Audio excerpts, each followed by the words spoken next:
Passionate worship. Just a little bit of behind the scenes. I saw a reel on Instagram, and it was a lady. She looks dead at the screen and says, "Did you know churches have run sheets?" I was like, yeah, I did. I knew that.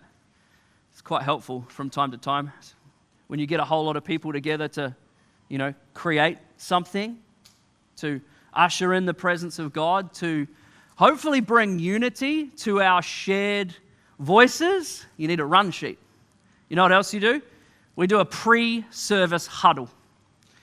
And this morning we sat here in huddle with the band, and I said to the band something I want to say to us as a congregation. Man, we are so blessed to have the caliber of musicians we have. We are so, so blessed. And it's not by accident. These guys work hard. They embody holy creativity, and they bring it together week after week so that we can worship the Lord together. So with a shared voice, we can declare His goodness and His majesty. I'm so grateful for you guys. Today I'm going to speak on passionate worship, and I'm going to do so, I think, without really talking about sung worship. I said to the guys as well this morning, I probably couldn't do that if they weren't so great, if they didn't bring so much of themselves week after week. And so I'm looking forward to this morning's message. If you have your Bibles, we're going to the book of John, chapter 4. And the air conditioning is sending my pages flying. Lord, if that's you, I can preach on something else. But I think it's the air conditioning. Oh, what is it? Here we go. Very good. John chapter 4. I'm going to start at verse 3, but I think you're going to join me in just a few verses. He left Judea and departed again to Galilee, but he needed to go through Samaria. So he came to a city of Samaria, which is called Sychar, near the plot of ground that Jacob gave to his son Joseph. Now Joseph's well was there. Jesus, therefore, being weary from his journey, sat by the well. It was about the 6th hour. A woman of Samaria came to draw water. Jesus said to her, "Give me a drink." For his disciples had gone away into the city to buy food. Then the woman of Samaria said to him, "How is it that you, being a Jew, ask a drink of me, a Samaritan woman? For the Jews have no dealings with Samaritans." Jesus answered and said to her, "If you knew the gift of God and who it was who says to you, 'Give me a drink,' you would have asked him, and he would have given you living water." The woman said to him, "Sir, you have nothing to draw with, and the well is deep. Where then do you get that living water? Are you greater than our father Jacob, who gave us this well and drank from it himself, as well as his sons and his livestock?" Jesus answered and said to her, "Whoever drinks this water will thirst again. But whoever drinks of the water that I shall give will never thirst. But the water that I shall give will become in him a fountain of water springing up into everlasting life." The woman said to him, "Sir, give me this water that I might not thirst nor come down here to draw." And he said, "Go, tell your husband and come here." Go, tell your husband. Woohoo! That happened to anybody else but me? Just me. Tell your husband, woohoo! Anybody? It's a tough crowd this morning. That's okay. We'll press on. And the woman answered and said, "I have no husband." Jesus said to her, "You have well said, 'I have no husband,' for you have had 5 husbands, and the one whom you now have is not your husband."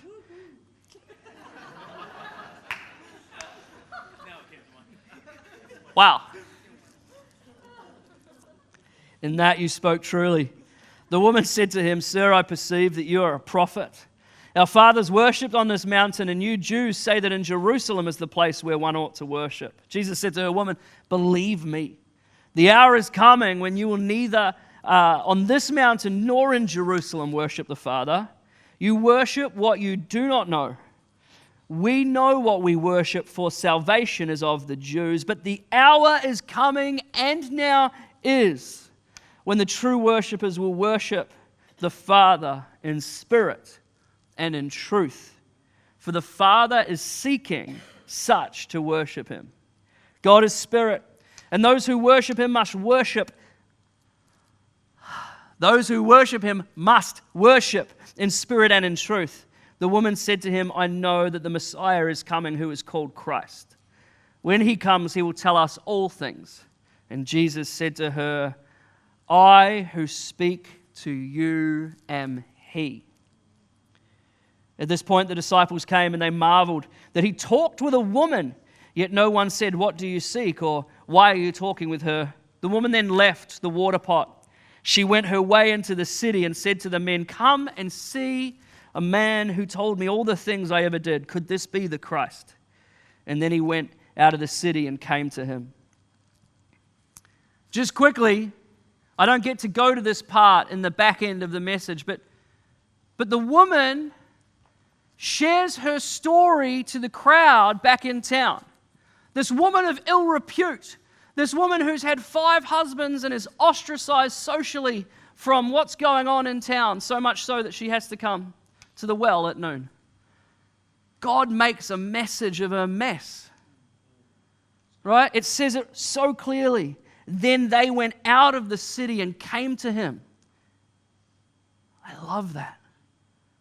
Your story isn't wasted. God is doing something in our stories if only we had eyes to see and mouths with which to share all that he's doing. But let's get into the message a little further right now. It's midday. It's set at midday. It's the hottest part of the day. We know this. We live in New Zealand, but it is winter, so I'm going to remind us. It's the worst time to be hauling water from a well. And this woman walks out of the city to do exactly that. You don't go to the well at noon by accident. The other women, they come in the cool of the mornings. They come to gossip and share and spill the tea. This is a social space in the morning. But by noon, it's a space for pariahs. It's a space that if you're going at noon means that you're going not behind schedule, you're going because you feel you have to. You're avoiding someone. You're avoiding something. She's carrying more than just a water jar. She's carrying guilt. She's carrying shame. And you need a big water jar to get water from the well at noon. This woman's got a lot on her mind and a lot on her heart. She's chosen isolation.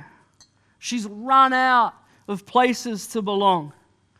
And she gets to the well at noon and she sees a man sitting there, propped up against the well. And he says, woman, give me a drink.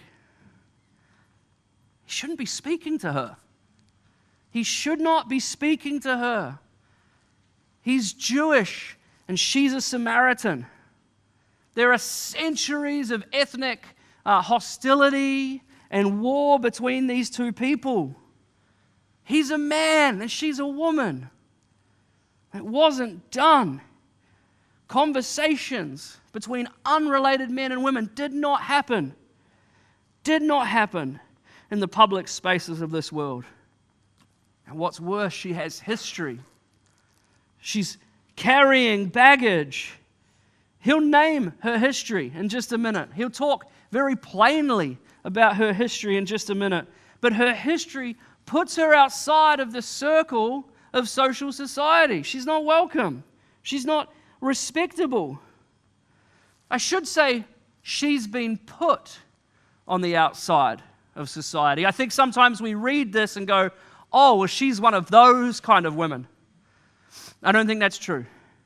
I think the time and space of the powers and abilities she had as a woman means that this life was thrust upon her. She didn't choose it. She's the victim here. But the victim's about to meet the victor. She's got those 3 reasons why she shouldn't talk to him. But instead of ignoring him and his request, she answers. It's almost like he's the one that needs something from her. Hey, we're so used to people coming to Jesus with needs, but in this story, Jesus is the one with a need. By the end of the conversation, she's going to leave her jar, and I'm really grateful because it's so heavy. She's going to leave her jar there at the well, the thing she came for, and she's going to go back into the city to find the people that she's been working so hard to avoid. And she, very rare, but she will become the first evangelist in John's gospel. She'll do it with one of the most honest testimonies you're ever going to hear in church. Come and meet the man who told me all the things I ever did. This passage is not necessarily a lesson in worship theology. It's about what happens when Jesus detours to come to where you are and how we must respond to that. Father God, we're all carrying stuff this morning. We're all carrying things, burdens, distractions, worries, commitments, thoughts, dreams, promises, broken and unfulfilled. We're all carrying things this morning. Might we leave them at the well to pursue the things of you today? Might that be our passionate worship this morning? In Jesus' name, amen. A woman of Samaria came to draw water, and Jesus said to her, "Give me a drink." Let me tell you what it cost Jesus to be at this well. He'd left Judea and he was heading for Galilee. And it just says very briefly in John 4, verse 4, he needed to go through Samaria. Needed to. He had an appointment. He had an appointment with a woman by a well because Jews don't go through Samaria, they go around it. They take the long way. Any detour is a good detour if it avoids Samaria, even if it adds an extra day. You didn't mix with Samaritans. There's ancient hatred, division, but Jesus, and John puts it clearly, needed to go through. Not because it was a more convenient road, but because he had an appointment. There was a woman at the well who desperately needed to be found. He gets there at noon, he sits down, and the text says he's actually tired. He's genuinely thirsty and tired. The disciples have gone to get a feed at the bakery, and she arrives. He speaks first. I want us to jump into the shoes of the person who comes to the well at noon for a minute.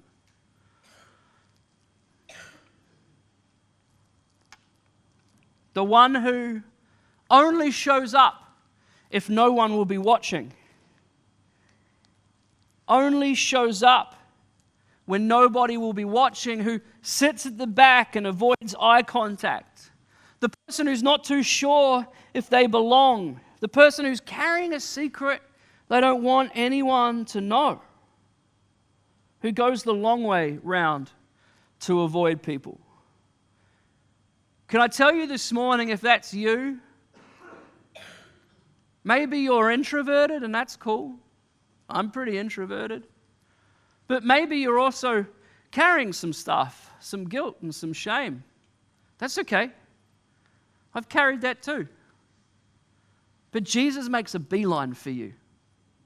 Jesus makes a beeline for people just like that. Every single time. He didn't set up a come and find me system. He crosses an ethnic boundary, he crosses a gender boundary, and he crosses a social boundary in an effort to meet this woman. In an effort to meet this woman that his entire culture told him to avoid. And he opens up with a question of vulnerability. We translate it as give me a drink. I think it was probably a little more tactful than that. I think it was more like, I'm thirsty. Could you draw me some water?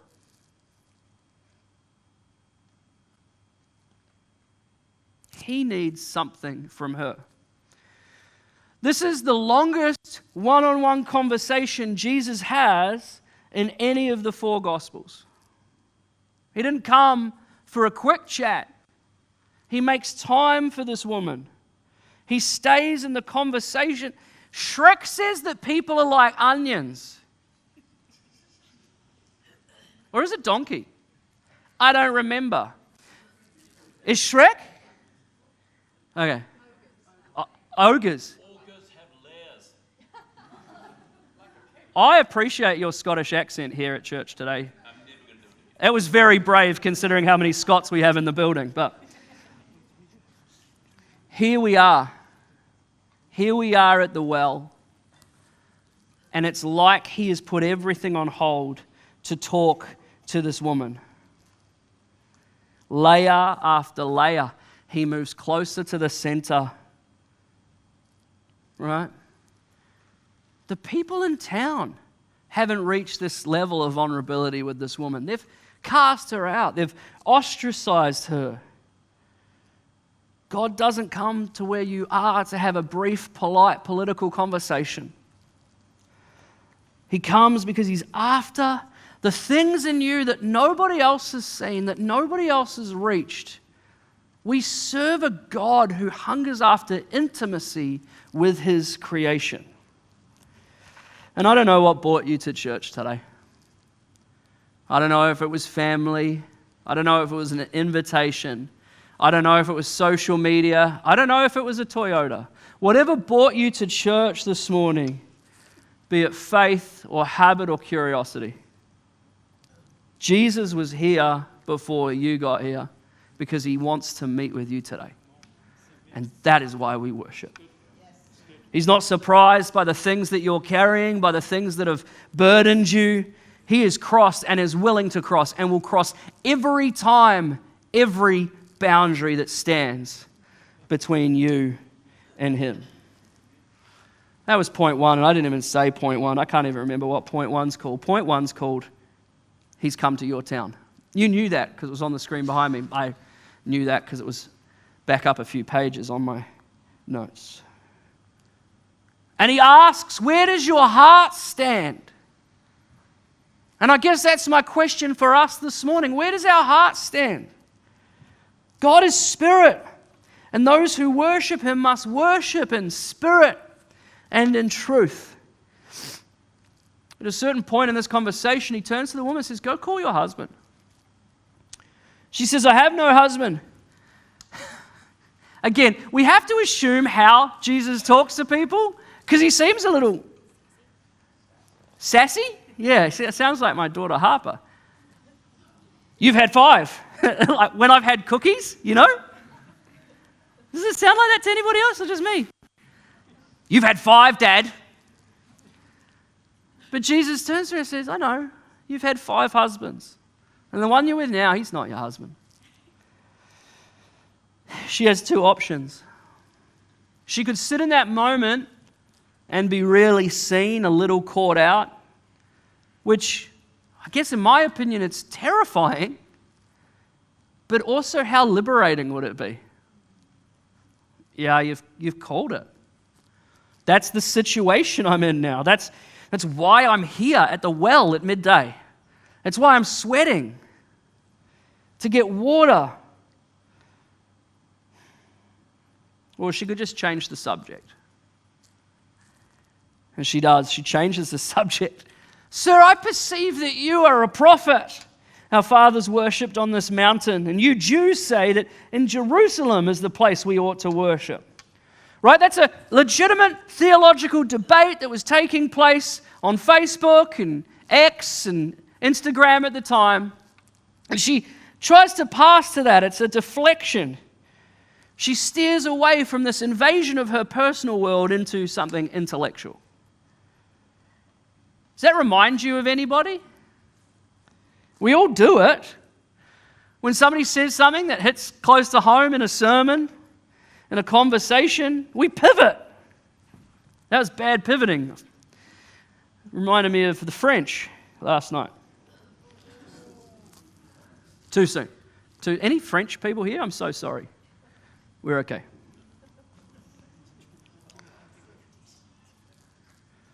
We get caught out and we start to ask theoretical questions, not to sit or to linger in what's been said.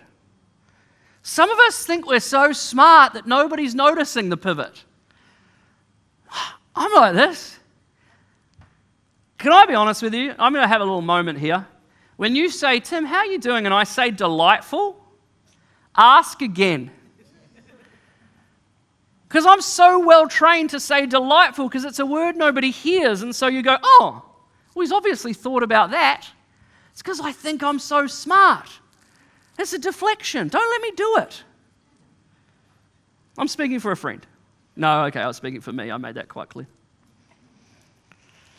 Jesus didn't take the bait from the woman. He wasn't there for a detour. He's made that very clear. He's not going to argue between mountains. He's going to reframe the whole conversation. The hour is coming. Check the time. Let's come back to the present. The hour is coming when you will neither worship on this mountain nor in Jerusalem. The location's obsolete. It doesn't matter. You're framing everything wrong. Right? Jerusalem isn't insignificant because he says clearly salvation is of the Jews. But then he says that the hour that it was all pointing to is also here now. And with that hour arriving, geography's become insignificant. It's become irrelevant. True worshippers,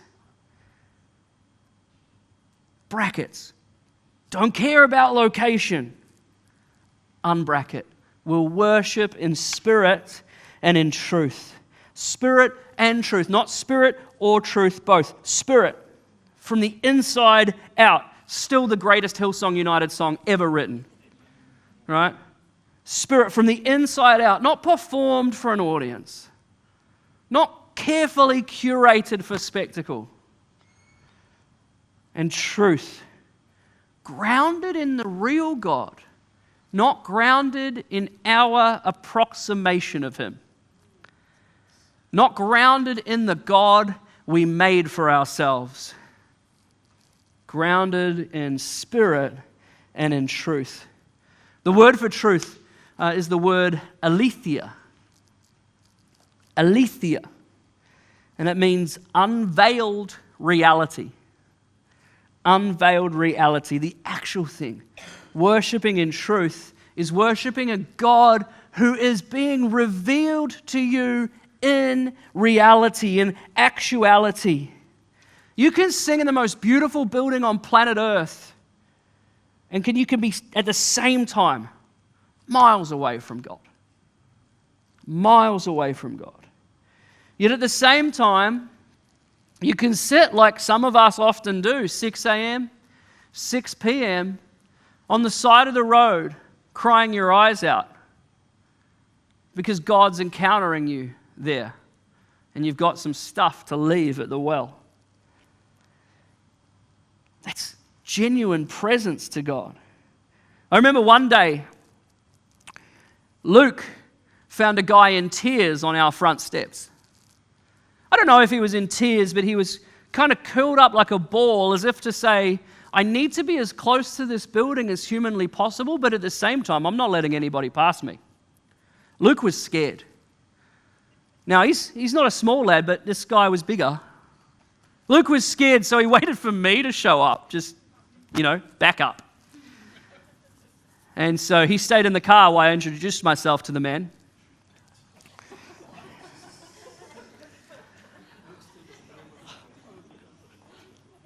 And we invited him into the office.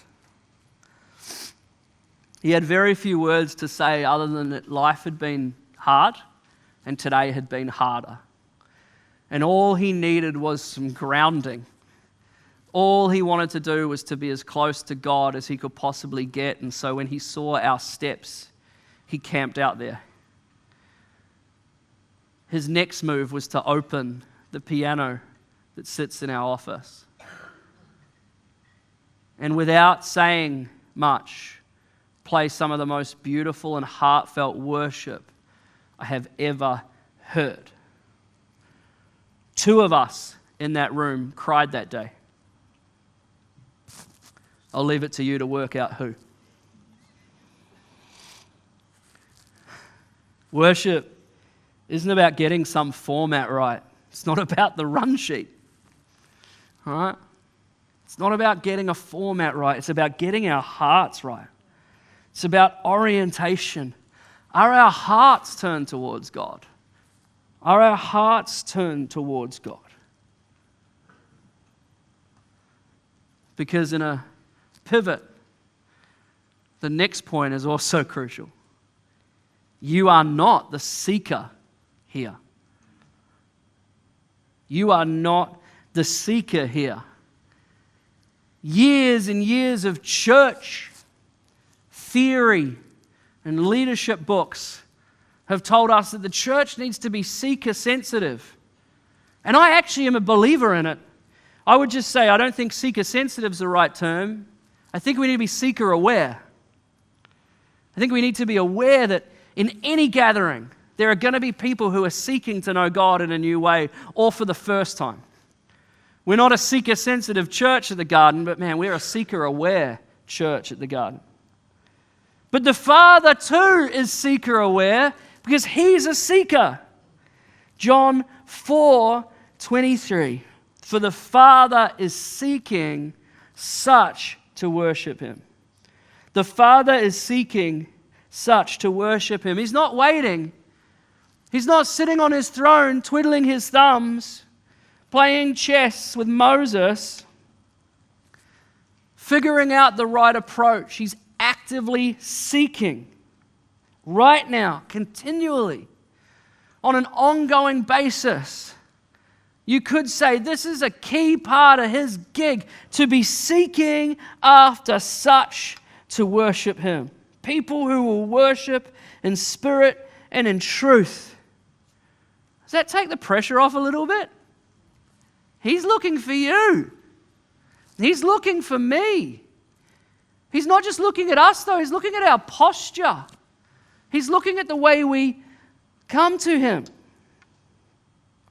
Before you walked in here this morning, before you made the decision to walk in here this morning, God was looking for you, not passively, actively listening, looking, watching, and coming after His people, like a father running down the road when he sees his son far off, like a woman who lights a lamp and then sweeps a whole house to find one lost coin, like a shepherd who leaves 99 to find that sheep, like you or I who has wandered off. The seeker in the story of worship is not you. The seeker in the story of worship is God. And that changes everything about how we worship. Right? It changes everything about how we worship. Some of us have come in here on Sundays thinking this is where we have to perform. This is where we have to get it right. Big 2 hands. The hands out. Who's watching? Don't do this one because nobody can see. It's hidden behind you. Right? Now, I'm not saying if you're a big hands out, a greater showman, if you're I'm ready to receive a gift, or if you're a little prayer, right? I'm not saying that's wrong, but I'm saying you don't have to do that to perform. He's not looking for that. He's looking for spirit and truth. Right? Look, for the band, it's a bit easier to lead people if they're responsive. So I tell you that I think the people up here would like to see you move your bodies, move your hands, like actively enjoy what's going on. Right? David did. He took off his kit. Right? And he danced before the Lord. It wasn't performance. It wasn't curated. It was spirit and truth for David. He wanted to say to the Lord, I'll be more undignified than this. It's what he said to his wife when she told him off. Our energy has to be, our energy can't just be going towards God. We've got to understand that He is after us. that he is so passionately pursuing his people. And then when we get it backwards, we make it about us. When we get it backwards, we make it about us. You don't come to worship to find God. You come to worship because God's found you. And it changes everything.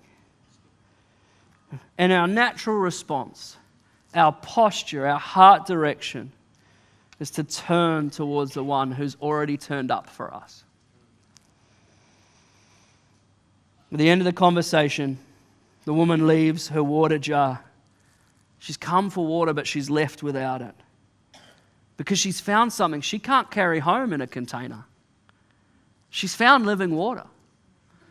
She's found the one for whom her heart beats.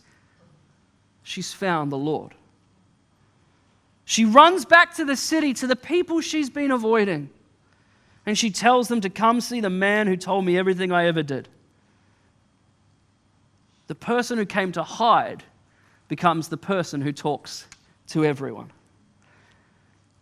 That's what worship does. Not a worship program or a worship theology. A genuine response to God who's already looking for us.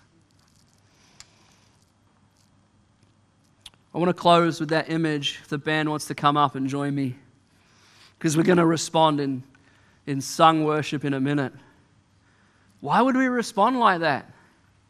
To together as a community, declare our love, declare our understanding, declare the promises of God over one another and over us collectively. But she went to the well with a jar. She went to the well with a jar. And she left it at the well. She left the thing that she came for. She didn't need it anymore. Or maybe she just forgot it. Maybe what she found was bigger than her need for water. I guess my question for us all this week is, what's in your jar? What is in your jar? What have you been carrying around that looks like a need, but for you it's become a substitute? What are you carrying around that looks like a need, but for you has become a substitute? What have you been drawing water from? What have you been going to get water from, sustenance from, hydration from, refreshment from, relief from? That keeps you coming back to the same well over and over again, and usually at noon when nobody will see you. So those are the things we worship. Those are the things we're worshiping. There's another jar in Scripture. It's a different woman.